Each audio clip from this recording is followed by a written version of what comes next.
Tala Fou se si whakapōponga o Tala Fou mai le si whafonga le lau mua i Wellington ne mo le nei tae ao le aso sifuru tolo se te malua a whelua whaa. Ua whaalawi loe le whaa Max se waila au Fou e whesosoani i le ADHD ma o le ave seo a la fua i le whaafounga o isi fuala au o le a whesosoani ma manui ai le tusama le sifuru tolu afe o tangata i tutonu o le 5 tausanga. O lo sa ilia ni whaamatalanga i le whaatupenga o le waila au o le lisdexamphetamine ua ta ua fo'i o le Vyvanse. Ma ia solo ia le whaafounga mō waila au e whaatupuina le maalosi, lea e whaongaina i tonga fitinga o le ADHD e o atu i le aso mua o te sema. Whaalia le whaatonusili o whautuanga mai loilonga Dr. David Hughes. E siria maleono a whetangata o le awha manuiaina i le tausanga mua. O waila au olo wawa ai e whaafauta i ala, e au fia le methylphenidate, dexamphetamine, ma le modafinil, le ana whaonga ai na uma mo le narcolepsy. E mo mia e tangata e maua i le ADHD, le whesosoani a se fōma i whaapitua i tausanga ta ilua, ina ia mawhai e o na whaawau le whaatupenga o nei waila au mo i lātou. Mō tamaiti, lātou te mo mia le asiasi lātou fōma i whaatasi le tausanga, e whaawau na mawai lea wanoa.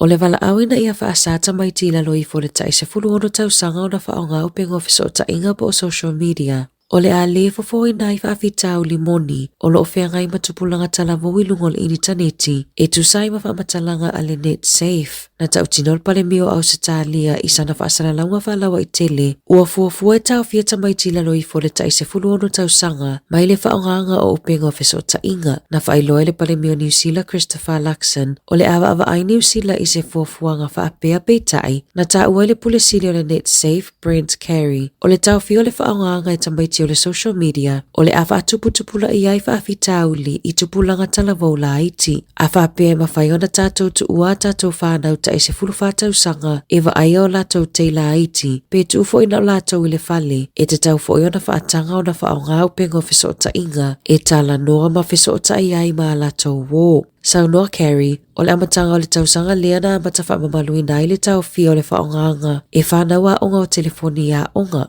e le aisea onga i tamaiti a onga o naolo o maua pea lewa noa e whaonga a isi kome piu ta whaatekonolosi. O le whaafitau li moni pe o na whaalia Carey o mata upu e whaonga ai te konolosi. O le whaava ai a tātou mata upu tau lea o onga e au mai ai i tutonua o onga tau te konolosi. E whaao sofia ai le tupulanga e mawhau loloto e winga i o lātou a wanoa ma vaenga o lo lātou a wai ai. E le ngatai lea o whaafitau li i a mionga o le ase mea tātou te manana o e wa ai ai a tātou tupulanga talavou mo le lumanai. Na whaalia isu inga na whaia mua i le net safe. O lo o matua i le leilava le whaonganga e tamaiti o le initaneti ma upenga o fiso o ta inga. E tāua i mātua le malamalama i upenga o fiso o ta inga ese o lo o whaonga ina e tamaiti e iai le Snapchat, Facebook, po le Meta, Instagram, maisi o le itu le lei ina ia tau mawhai mātua e tapu e mai i whanau ma malamalama i le whaonganga o upenga o fiso o ta inga whaona po nei. Na langolango ina i le taitai o le Labour Chris Hipkins lea fuafuanga a au se tālia.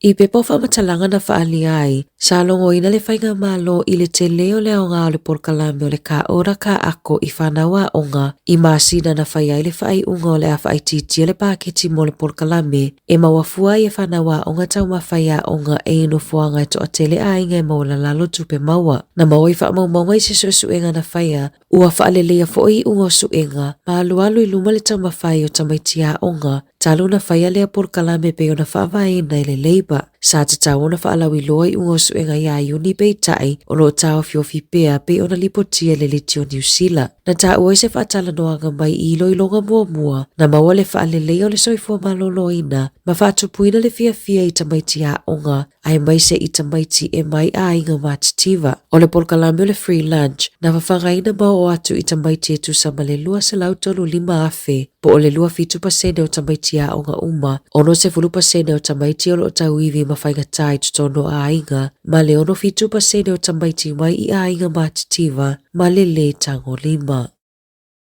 O loo le whale mai au ki lani se tau lea lea o loo se tūlanga tinga aina Ia soe tolu tālua na matana maua ia au ngole fulu, e ia ile tinga o le ulu, fiva, ma le vai o le tino. E tolu ono tausanga le matua o Niraj Ramachandran na malanga I initia tausilo na tamama e ia iulai, a ina watoita liu mai na amatau na whaalongo ina pe ua maua le fulu. Na ave ia ia lana fo mai fuala au e tonga fitia isia ma le wha I peitai, e le I maua se mapusanga mai le I fesosoani foi I aunga. O le luava ia sau mulumuliane na wha anatinati atuai o ia le whale maitele I North Shore, matuuina I le potu tinga aina o lo oia I lava I le taimi nei. Na whaalia le usola I titi o Niraj, o lona uso se tangata e maalosi, mai sea lava maua I se mai, sa le ia I se mafaufau e ono whaata o tolia le whale mai, ona o aunga na whaapeo le fulu maasani. I se lipotia fo mai o lo ta'uai, o lo o maua le tau le alea I le wha mai o le hemophagocytic lymphohistiocytosis po o le HLH o se mai e sea lava mawai tangata mai te leina whanoi soifua nisi e wha maoni o mawai e mafua mai pe a tele cells inga o si le tino.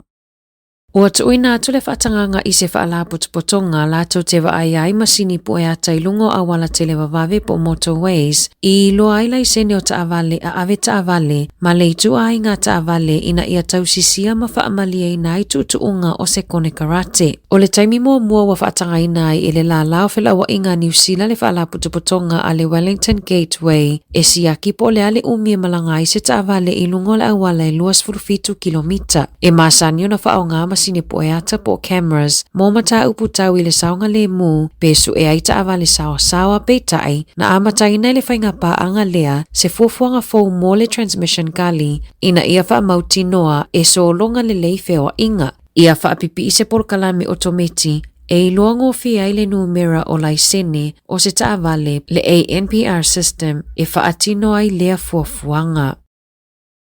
Na whaalia le toata mai o se tinai au kilani o nei le I whaailoa ina atu e le kainga ora o le whale lea na sifi I ai I le tausanga taluai I maangele ina uatua na ini longa te tele le tausanga taluai sa afia I se tau ngā whana. Petu sa male maasina a olumana ai le atoanga o le tausanga talu na tutupu longa I au kilani na afia I le whale ini pulufana na tae ai se whamalama o le mukuka. Na ufo atu I ai e le kainga ora I le tinaya Kelly de I le whale e nofo maututongi ai ina ua le mawhai ona toino nofo I le whale sa ai ona o longa. Na alu eva ai le whale na ufo atu, mai loa ai se whamalama o tae I le umukuka, sa iai lava manila apisi ma o le tala ia te ia, e whaisi umi mo le kainga ora o na toi whaaleleia ai o lana iai e lea whaina. Na o iai malona ainga manonofo ai mai le aso lua wha o Februari o le tausanga taluai, ai whaato atala ne o na tua oi, pena iai loa o le whalelea na afia I se tau ngā whana, o le tala ale tina na te whaafetaia le maua o le whale peitai, ua popole mo le saunga le mu o lana whanau. Na ta uaili potia le liti o New Zealand, e to atasi le tangata na manua I le amata upu peitai, e le onga tele.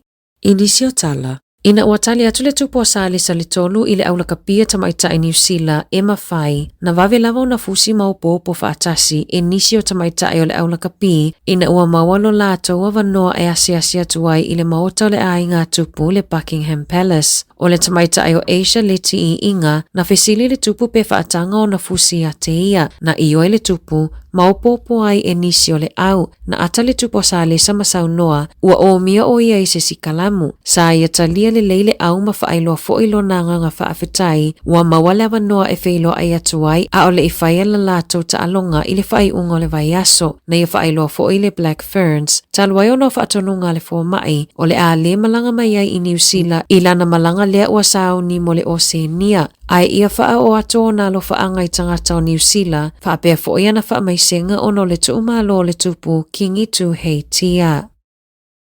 Ua ioina e Helena Jade Crip, se aloi whaasino ia round Crip lea sa ta aloi or beliki, ona molianga I le tuo lana ta avale le taimina ia so aina I se tamaono 5 tausanga le matua, ia Jason Collins, lena maliwa I lava I le asofitua te se mai au kilani. Na tula I Crip I luma le whaamasinonga I au kilani le aso nafi, ma ioina ona molianga o le ave ta avale whaatamala. Nalipotia e wo whaingaluenga crib, na lato wa aia e o nā li tamaitai I se pāti o le kirisimasi na whaia, ai lumana I tupu le whaalave-lave, sa vilina le upa e aluai crib I lana taawale na pakamamao. Pe tai sa aveina I le tamaitai lana taawale ina o atu le upa, maanga ai lona whale pe tu sa malelua 2 kilomita le mamao, le ana tula ai mai ai le whaalave-lave. E le I whaamao ni e leo pe whaasua ava crib, I le taimina aveina I le taawale, ona sa le mawhai ona wawe maua e whai aini suesuenga o le awa malosi. I moli maua leo mai suesuenga, sa ta oto le tamaono 5 tausanga I lunga le awala, ma sa pongi safo I lea taimi. E le o mautinoa pe ai seana ta oto ai Collins I lunga le awala, mana toso e le taawale a crib lona tino pe tu sa male 3 mita le mamao. E le I aini sina moli mauina le whaalave-lave,